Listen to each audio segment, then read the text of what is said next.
Watertown City Council has a meeting tonight. It is Monday, the 21st day of July. Mayor Sarah Pierce is here to give us details about a few things on the agenda. Good to see you. Good to see you too. One of the things, just to kind of point out, there's something on here for the Masonic Temple, and this seems like a procedural thing for Restore New York grant of $500,000. The Masonic Temple is a project that's been going on for quite some time. From the Downtown Revitalization Initiative, got some money from that, rebuilding that structure and preserving it. What are these items that are on the agenda here tonight? Anything new, or is it, as I said, procedural? So on the agenda, as you'll see, it's a $500,000 Restore New York grant that was previously awarded, and the city is essentially acting as a pass-through that will get the funds to the entity that is overseeing those repairs. So already secured money, nothing new with it, but just allows the group to get the money. Correct. That it already is supposed to receive as it goes. Have you had any kind of tours over there? Any kind of an update as to where that project is? Not recently. I've been in there for events in recent years and various meetings and so on and so forth, but I haven't been over there recently. It's something that I'd like to do in the near future here and see what kind of progress is being made, but certainly a beautiful building in downtown Watertown, and any efforts to improve it and secure it are certainly appreciated. Yeah, if you remember back, I forget what the year would be, but it was on the verge of being torn down. Yes. Right? And yeah. That's something you hate to see. I mean, everybody talks about the whole, urban renewal that happened many years ago, and, we wish we still had those old buildings. So when somebody comes along and they can help preserve those buildings, it makes our community that much more vibrant, I'd say. An item that'll come up tonight has been well debated, the residency requirement for certain city officials. You have 3 city officials which by state law should have residency in the city, one of them being your city manager, the other 2 being DPW and engineering. Thank you. You've tried to separate these and vote on them separate. Is that going to happen, or do you think this is going to vote as a block of 3? There was talk about the possibility of separating out the city manager position. I think the thinking behind that was the 2 positions, the engineering and DPW, weren't told that residency was a condition of their employment when they were hired. So part of the conversation, as council has discussed this, was, should we vote on these 2 separately? What will happen tonight remains to be seen. Will there be a vote on the actual local law, or will somebody make a motion to separate the 2 out? That's something that will be discussed tonight. The thought here is that the people running the city should live in the city, so if there's a problem or an emergency, that it's easy for them to get in here and be in the city and be able to manage what needs to be done. You, in the last couple of weeks, have had the opinion that the city manager should be held accountable and have a residence in the city of Watertown.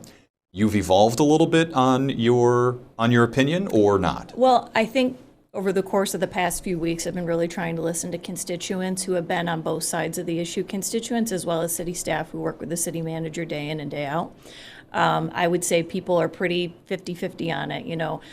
A lot of people think the city manager should reside in the city. A lot of people say, he's just outside the city. He does an excellent job for the city, which he does. He's very dedicated. He should be granted the exemption. But I think you have to look at this realistically. If you don't grant an exemption, then what happens? We've seen what it's like to go through a city manager search, and I think that we're very fortunate to have the city manager that we do, with the experience that he has leading Fort Drum, with his ties to the local community and the connections that he has. And most importantly, he's been in the job for almost 2 years now. And really, I think if you talk to anybody at City Hall, especially the department heads, which I've tried to talk to a number of the department heads, especially those who live in the city, to kind of see what they think about this and where they stand on the issue. And I think what they'll tell you is we're kind of running on all cylinders at City Hall right now. We have a great leadership team in place, and to disrupt that would be a detriment to the residents at this point, I think.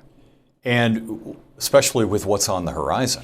Correct. We have a lot of big issues coming up, a lot of big issues that are happening right now that we're trying to deal with. Homelessness, the hydro contract, a lot of things that are in motion, and a lot of things that I think have been not necessarily neglected in recent years, but haven't been given adequate attention, that our city manager has moved to the top of the list and gotten everybody working cohesively together as a team to address these issues or look for solutions to these issues. So I think I totally get what the constituents are saying about wanting the city manager to live in the city, pay taxes, I get the point that a contract was signed and it wasn't completely fulfilled. That is frustrating. But I think if you look at the whole picture in totality and you consider the fact that, what would the alternative be? You have to look at it realistically. And I certainly think that that's something that I've tried to do in the past couple weeks. So careful what you wish for. Basically. Essentially, if you say no to waiving the residency requirement, you could be back at square one of finding a new city manager. You could be there. You could be potentially be back at square one. And I think the thing is, we've seen what it's like. I've at least seen a couple times what it's like to go through a city manager search and the sort of applicants you get. You get qualified people, but you also get people who, they're from across the country and they don't have the knowledge of the area. They don't have the local connections. They would really be starting from square one. And what does that mean for the city? What does that mean for the residents? I don't think that would be as much of a benefit as it would be to have a city manager who, again, we're very lucky to have with the connections that he has and the experience that he has. Would it have been easier if city council, and if you don't agree with this statement, correct me, if city council didn't drop the ball? Well, I don't necessarily think that we dropped the ball, because I think there's a little bit more to the story. As it's been conveyed, it was brought to our attention, or it wasn't brought to our attention, but back up a little bit. The city manager had requested an exemption. The city council, as it's been said, had said informally that we would be okay with granting that exemption. But then it was brought to our attention by legal counsel that, oh, by the way, these other positions are also required under New York State law to live in the city. How do we want to proceed with this? So there was some discussion and back and forth of our different options as far as local laws go with how we want to deal with this. Do we want to deal with this by granting a one-time exemption to the people in those positions? Do we want to make it in perpetuity? So there were a number of conversations that were going on with how we wanted to address this. It wasn't that we I don't think it's fair to say, I guess, we dropped the ball. Mm-hmm. There was more to it. So that vote will come up tonight, could come up tonight, for waiving the residency requirement. You have been a no. Well, I wouldn't say I've been a no. I've been trying to listen to both sides. But I think, as I shared, I think the granting of the exemption, which would certainly allow Mr. Wagoner to continue the work that he's doing, would benefit the city as a whole. And so it's more favorable to you think, of passing this? Yes, I think so. You're a little bit more warm to the idea now after listening to people. I think so, and I think, too, that this, at least for me, raises a bigger issue of why don't more city employees live in the city. And so once we address this and move on from this issue, I think what I'd like to see at least the council do is try to get a feel for why that is. I've been thinking about different ways to do this. Is it a survey of employees? That could be one way to see, why are a majority of employees living outside the city? Are there things that we could do to make it more appealing for them to live in the city? Are there policies we want to change moving forward to make it so more people live in the city? I certainly think that, moving forward with a lot of these department head positions, I don't think it's fair to require people who are in those positions now to move into the city in order to keep their jobs. But moving forward, when we hire the next person to fill those positions, do we give preference to somebody who lives in the city? I think so. Do we make that a condition of the employment? So I think there's a lot of different things that we need to be looking at to encourage more people to live in the city, or encourage more city employees to live in the city. Coming out of a job market where it was very competitive and it was hard to get city workers, right, to hire people. Oh, yeah, And if you have if you put that kind of restriction that that you have to live in the city, that all of a sudden you have someone that's applying from Carthage, but it could be a reason that they don't apply if all of a sudden they have to move into the city, right? True. Want to ask about the fire over the weekend on Temple Street. There were some concerns over there was enough water, and sadly the fire had a really good start, I guess, and the fire department went to a defensive attack on it. But there were some concerns about the amount of water or what it was going to do to the water supply or pressure over on Thompson Boulevard, which is about a block away from Temple Street, there in the first block, I think, of Thompson. What insight do you have on that here on a Monday after that weekend fire, the communication that you had from the city manager with the concerns? The words were that it could be a catastrophic event or situation over on Thompson Boulevard if the water department didn't address something. What can you tell us about this? So I don't know specifically what led to that comment being made, but what I do know in speaking with the city manager, the information he conveyed to council was, of course, there's aging infrastructure in that area, as there is throughout the city. I think that water pressure was likely a factor. In speaking with the city manager and the information that he shared with us, it's nothing the community needs to be concerned about immediately. It's something that's going to be monitored over the course of the next couple of weeks to see if there are any issues, but it's something that we're keeping an eye on.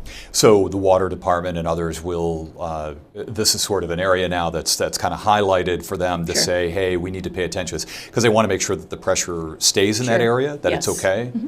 that none of the infrastructure broke or anything like that. Correct. Right. I guess lastly I want to ask you, because talking about blight and something that Council Member Cliff Olney brought up about the raffle Yes. for a home. Interesting idea. What was your first take when you heard that? I guess I would need more specifics into what exactly he's proposing. He's brought this up a couple times. I know it's something that he said that in Florida, I think the United Way spearheaded. I don't know exactly how it would work from a legal standpoint or if it would work. I know he asked legal counsel to look into that. So certainly I'm open to any kind of new ideas that would help generate money for the city or a not-for-profit.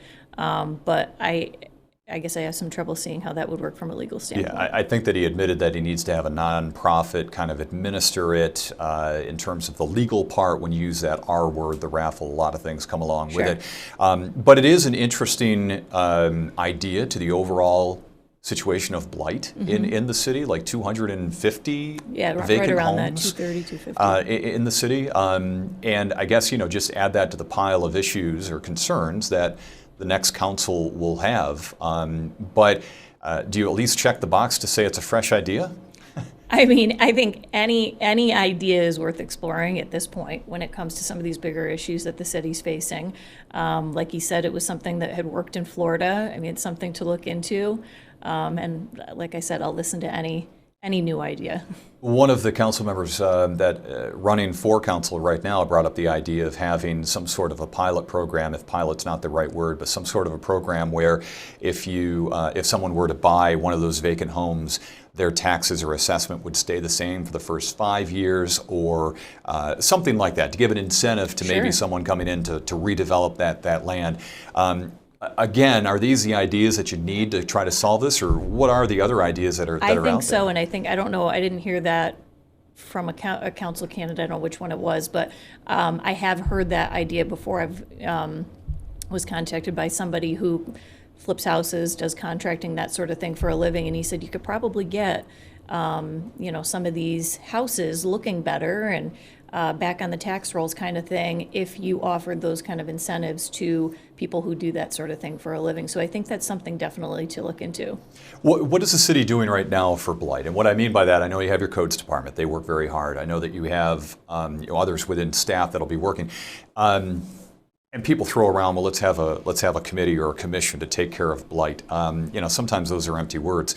But is there anything like that? Is there a team that could be, like you had the Hydro Commission to come up with ideas of how to tackle that contract? I think that's certainly something that would be worth exploring. That's one of the top concerns that I hear from people is concerns over blight. It's especially concerning in some of these neighborhoods where people do a really good job of keeping their properties up, and then you have a place next door that's fallen into disrepair and just bringing the whole neighborhood down. So I think it's something worth exploring, a commission to look at different options. I do think that the city is on the right track with addressing some of this through what you saw at the work session last week with the identifying these various properties, the vacant homes, and because that's where a lot of your blight comes from. So I think that the city is certainly moving in a good direction on this. This is one of those issues that I think our city manager listened to the feedback from the council and spearheaded a more vigorous effort to address it. So I think we're on the right track, but there's certainly more that we could do, perhaps, forming a commission or a working group or something like that. That's something that we could explore. And sometimes that's just another layer of speak, right? Well, and yeah. if it can really get anything done. But, Right. in terms of what you guys just went through in terms of a budget and having $9 million in less taxable property, the value of it going down $9 million, certainly that's a way to reverse that Definitely. if you were to address blight. So, all right, good to talk to you. Thanks for coming in. Likewise. Appreciate the time. And the meeting tonight, 7 o'clock, and it's at City Council, being Monday, July 21st. Thanks. Thank you.